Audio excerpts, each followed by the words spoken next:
नमस्कार मंडळी, मी मंदार. ऐकताय ना? ऐकायलाच पाहिजे. अजीब जीवनाचा फंडा याचे लेखक जे आहेत गिरीश कोकील उर्फ अजीब फंडावाला यांचं एक पुस्तक आहे. त्या पुस्तकातलं एक उतारा मी तुम्हाला वाचून दाखवतोय. नववर्षाभिनंदन. आज सकाळी जुने कॅलेंडर काढून 2026 चे कॅलेंडर लावायचा प्लॅन केला. नवे कॅलेंडर भिंतीवर मस्तपैकी लावले आणि जुने कॅलेंडर घेऊन ते सहज चाळायला सुरुवात केली. पंख्याच्या वाऱ्याने त्याची पाने माझ्या डोळ्यासमोर फडफडू लागली. पानांच्या फडफडण्याने मी थोडा ट्रान्स मध्ये गेलो आणि डोळ्यापुढे मग मागचं अगदी वर्ष चित्रपटाच्या फ्लॅशबॅक सारखे दिसू लागले. लक्षात आले की सारे वर्ष कडू गोड आठवणींनी काठोकाठ भरले होते.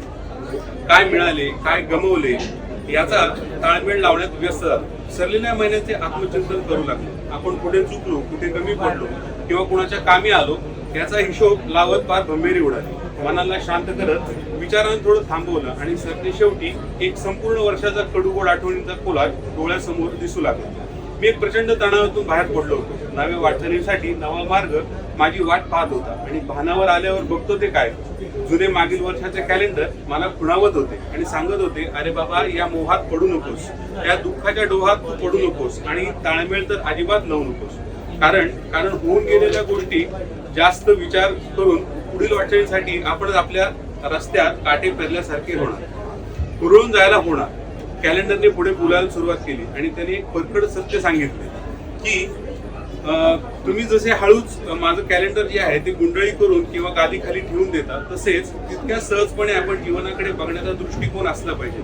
झाले गेले विसरून जाता आले पाहिजे. पुढील वाटचालीसाठी आपण तयार असणे, त्याची मानसिक तयारी आणि मन विचार शांत ठेवण्याचा प्रयत्न करणे आवश्यक आहे. खरंच एक कॅलेंडर सुद्धा आपल्याला जाता जाता मोटिवेट करून जाते. तारखा, वार, महिने, सण, आकडे, रंग, जाहिराती, कागद सगळे अगदी नेहमीच तेच ते असतात. ग्रह, तारे, ऋतू सगळे तेच असतात. आपणही तेच असतो. आपल्या भावना त्यातच असतात. आपल्या आवडीनिवडी देखील त्यात असतात. रात्र आपण अगदी नखशिकांत तोच असतो. मग प्रश्न पडतो की नेमके बदलते काय?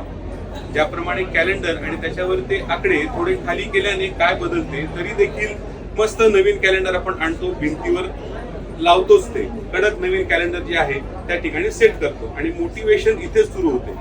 मागचं सगळे विसरून नकोशा आठवणी मागे टाकून मनाला परत एकदा स्वच्छ नव्या जोम्याने, नव्या उमेदीने सकारात्मक विचारांचे पाऊल टाकण्यास सज्ज होतो.